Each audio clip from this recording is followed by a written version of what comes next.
नमस्कार दोस्तों, कैसे हो आप सब। तो आज आपके लिए लेके आया हूँ 27 मई 2017 के करंट अफेयर्स। ठीक है, तो हम ये करंट अफेयर्स पढ़ेंगे जो कि हो सकता है आपके अपकमिंग एसएससी सीजीएल, बैंक या फिर यूपीएससी से रिलेटेड एग्जाम में आ जाएं।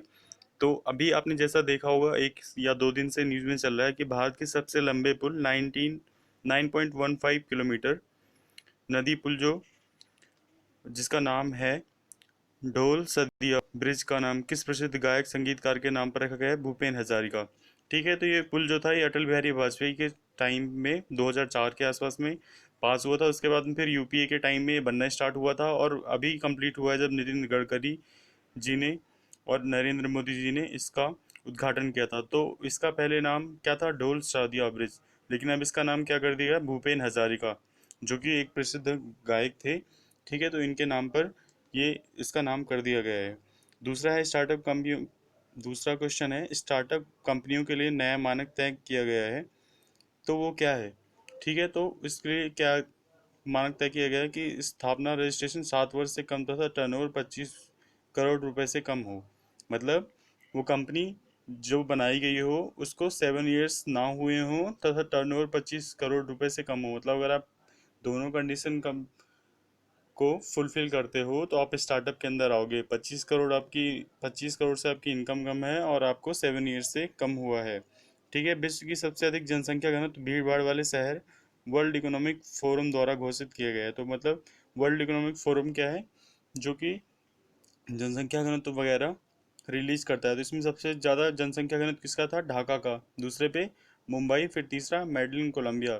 ढाका आपको पता होगा बांग्लादेश में है, मुंबई इंडिया में है और मेडलिन कोलंबिया में है। ठीक है, तो ये क्वेश्चन आप याद रखिएगा। जनसंख्या घनत्व मतलब कि पर किलोमीटर के हिसाब से, पर स्क्वायर फीट के हिसाब से कितने बंदे वहाँ पे रह रहे हैं, उसे जनसंख्या घनत्व बोलते हैं।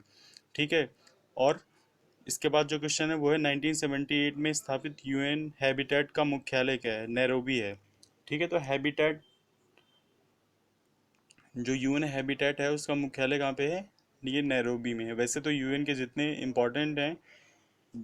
इम्पोर्टेंट ऑर्गेनाइजेशन हैं उनके जो मुख्यालय हैं वो ज़्यादातर अमेरिका में हैं, बट जो छोटे मोटे संगठन हैं यूएन के, जैसे हैबिटेट हो गया, इसका मुख्यालय कहाँ पे? नैरोबी में है और ये दक्षिण अफ्रीका में है। ऑपरेशन ब्लैक थंडर संबंधित है पंजाब में आतंकवाद खत्म करने से। खालिस्तानी आतंकवाद था पंजाब में, तो इसे खत्म किसके द्वारा किया गया था? ऑपरेशन ब्लैक थंडर के द्वारा।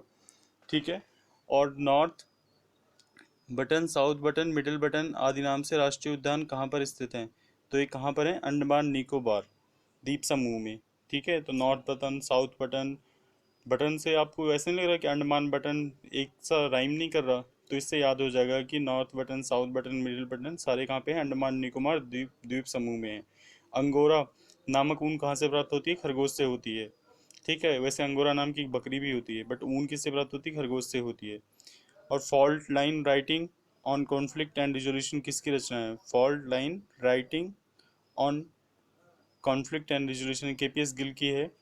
उन्हें बहुत ही ज़्यादा इनका अहम रोल था। जो पंजाब में खालिस्तानी थे, जो पंजाब में आतंकवादी घटनाएं होती थी, उनको समाप्त करने में इनका बहुत ही बड़ा रोल था। ये सुपर कॉप थे और इनकी अभी अभी डेथ हुई है। तो ये ज़रूर याद रखिएगा कि केपीएस गिल ने कौन सी बुक लिखी थी। वो थी fault line writing on conflict and resolution. ठीक है, तो ये ज़रूर याद रखिएगा क्योंकि हो सकता है ये रिसेंट क्वेश्चन है और रिसेंट क्वेश्चंस के बहुत ज़्यादा चांसेस रहते हैं कि रिसेंट क्वेश्चंस आपके एग्ज़ाम में आएँ। ठीक है दोस्तों, तो अभी के लिए इतना ही।